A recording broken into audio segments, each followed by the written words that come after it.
Hey everybody, it's Master Gallengeist here, bringing you my review for the latest episode of Supernatural Unfinished Business. And this was another good, solid episode.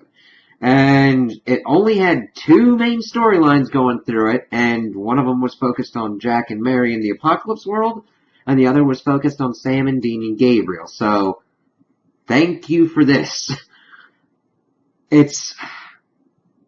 It was able to give at least each time to breathe a little bit, though I contend that the Jack portions were a little bit more bare than they should have been.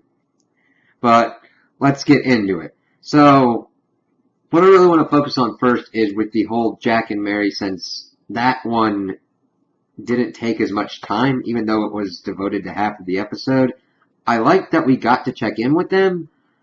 But my biggest kind of issue is that it's been so long since the last check-in, and we haven't had the kind of time to see Jack come into his role as kind of this leader slash weapon of the resistance against Michael, that his flip into cocky mode seemed a little bit abrupt, in my opinion. I don't mind that he went there. It's good to kind of give him a little bit of depth. It's just the execution of it was not as well handled as I think it should have been. So we get in, and we're pretty much getting information that after they took out Balthazar's forces, Michael's forces have been kind of hesitant to get in on them, and Jack has been able to save at least like 30 or so more people. And Harry, interestingly, starts bringing up, well, we don't really have the space or the supplies to keep helping these people. We gotta figure out somehow, some way to do this. Kind of echoing a kind of thing of Robb Stark in Game of Thrones. Winning the battles, but kind of losing the war. Now granted, he hasn't lost the war yet, but that's kind of what I thought about when I was seeing Jack kind of coming into his role in the Resistance.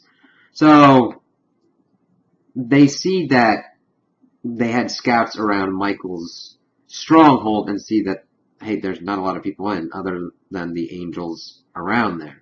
Something's going on. So Jack, of course, goes and uses kind of a scene kind of thing and sees that nobody's there. He's like, we should go there and see what's been left behind. Of course, he's going a little bit too fast. Mary's trying to rein him back in, saying, listen, you're not indestructible. I mean, you're fucking hard to kill, but you're not invincible. You could probably be destroyed, and we're also a weakness for you as well, because he wants to protect everyone. So they go in, and they see this battle plan, and people centered around Texas and, like, the South, kind of. And they're like, what's going on here? Well, they search around the place, and they find Kevin Tran in the basement, and in the dungeon kind of thing. And he starts telling them all the stuff that's been going on. Because everybody's like, we should kill him because he's a traitor. He's got all the stuff that's happened. I thought I was, like, helping or whatnot. Because he wanted to make sure that others were safe, like his mom and everything. But once they died and all that, he's like, I was chosen by the Lord. I don't know what that means.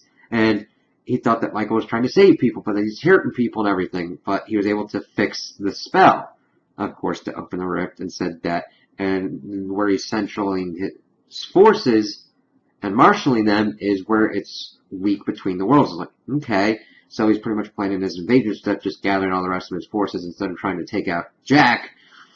Why don't we leave that sucker in this world while we take over that world? And you gotta admit, that's not a bad plan on Michael's part. So I'm like, okay, that's kind of interesting. Of course, they're trying to figure out what's going on next. Mary urges him more caution, wait for Bobby and all that kind of stuff. And he's planning on pretty much leaving. But that, of course, initiates Kevin, who's like, no, he wanted me to wait for Bobby and everything, but I've got this. He's like, that's not going to kill me. He's like, oh, it's not you. It's everybody else. He's going to say, even if you win, you'll lose. And he ignites himself. And Jack is able to save Mary, but everybody else is killed. This, of course, then really severely affects his outlook on, if I can't protect anybody, what's the point? And that's kind of where it's left off. Like, Mary's pretty much comforting him, but that's where we're at with Jack at the moment. I kind of like that. I just wish there'd been more time for us to get to that point, because the last point we saw, he was like really riding on his high. I kind of wanted more of a gradual, like maybe like one or two other battles or something, or one or two other kind of check-ins to see that kind of cockiness grow. But I did like how he did it, and it had a very kind of Castiel kind of quality to it, while still being Jack himself. So I liked it.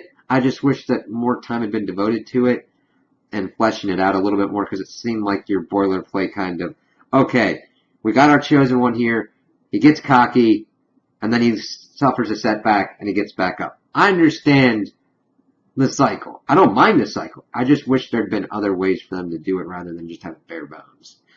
So the other part of the episode, the one that I actually really enjoyed, was Gabriel on his revenge quest. And I really love how it started off the episode. And he calls out Fenrir, and he comes out playing a kazoo and fights him with a wooden sword, and he takes some hits, but he takes out Fenrir, and we see him doing this revenge thing, and I just love how it was done, Kill Bill style, and they had fun with it. It was just a very fun part of the episode, doing all the callbacks, spaghetti western kind of stuff. All of it was just really well executed, well done, and also developed Gabriel's character and gave us some more backstory. I'm glad that even though they had tampered with his sacrifice from season 5, we get more character development out of him and more lore on him in regards to the whole Loki situation and everything. So he's really injured by Fenrir. Sam and Dean are in the same town as him, while Cass is in Texas, because when Rowena did her spell to track his essence, it was in both of those places. And, of course, Sam is trying to, like, get their stuff unpacked and everything. He's like, no, we're not going to be here long, because he, of course, wants his time frame to get Jack and married. While they're having this argument, Gabriel, of course, comes in and says, hey, can you help me out a little bit here? Because he got really screwed up by Fenrir. And as they're going through it, he starts laying out everything that kind of happened, even though Sam and Dean are just like, what's going on here? They kind of want him to help them with the whole world-ending thing, and he, of course, wants them to help him with what's going on with the Norse demigods. He's talking about, alright, yeah, I've got this whole list and everything, showing it to him, Dean making the comment of calling him Uma and all that, which was pretty well done, and Dean's like, who cares about this? Who cares about this revenge list? And Gabriel's like, I do. And he gives the whole lowdown of what happened. And that a while ago, he had found the real Loki. And he decided to help him out.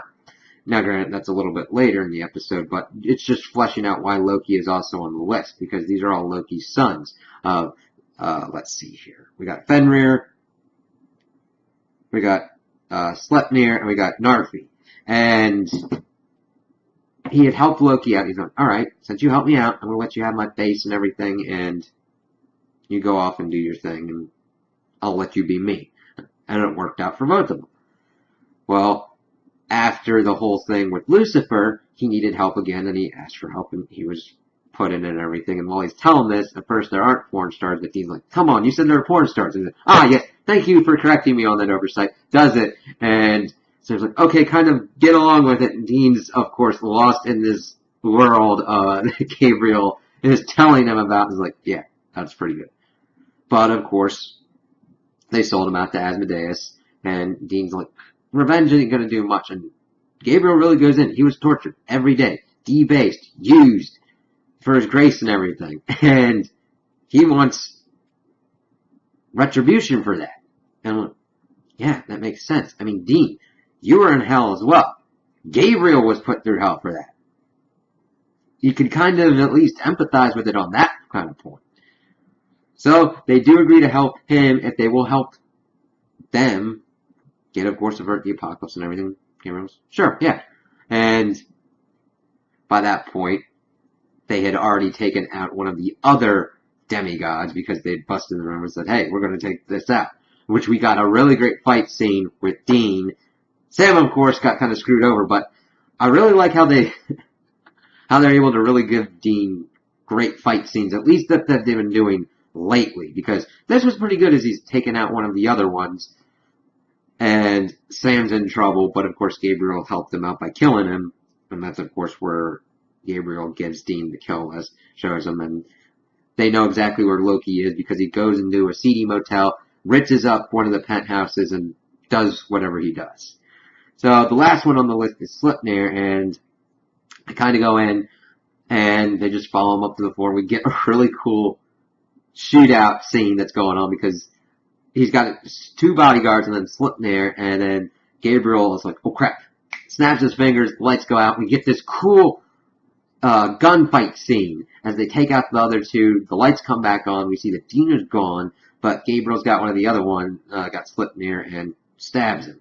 But of course we find out that the sword that is reserved for Loki is gone, so Dean had went after him. And we see that Loki appears just like Gabriel, and he kind of goes into his side. He goes, well, he promised to stay out of the affairs of his brothers. And he broke that promise, and of course that led to Odin's death. And so the whole Asmodeus part on Loki's side is saying that he's getting retribution for Odin. And of course Dean tries to stab him with the sword, and of course it's a hologram, and he starts getting his ass kicked, where Dean can't do anything to the hologram, but the hologram can do stuff to him. And that's, of course, when Sam gets in, starts shooting at it, and he goes, it's just a hologram, it's not going to work. And then we get the fight between Gabriel and Loki.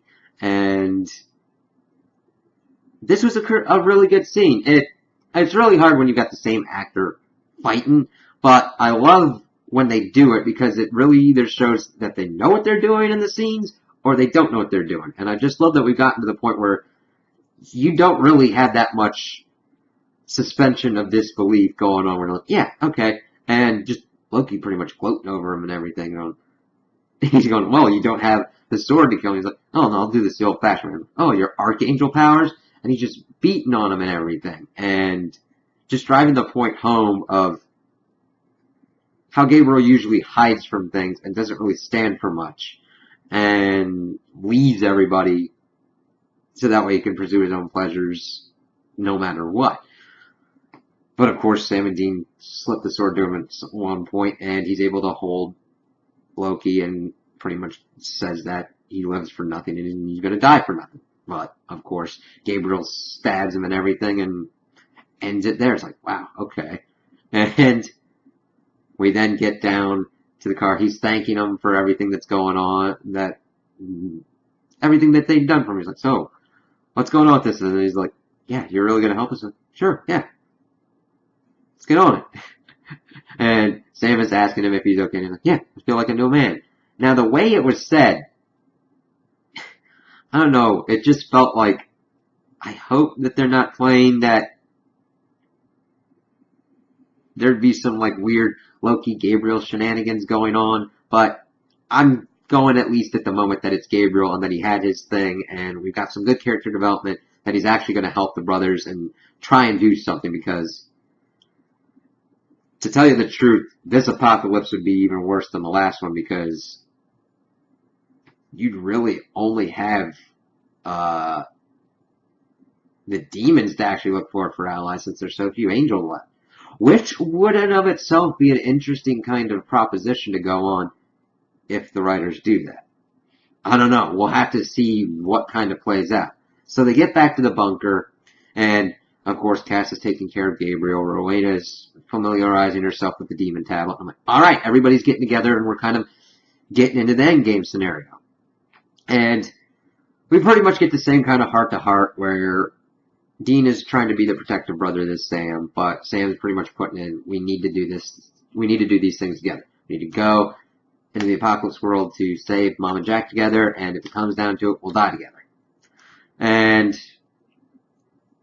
I don't mind those, but we've gotten to the point where you can almost set your watch by it. It's like, oh, okay, we're almost to the end of the season, so we gotta either have Dean acting weird or Sam acting weird, and one kind of life lesson has to be coming in.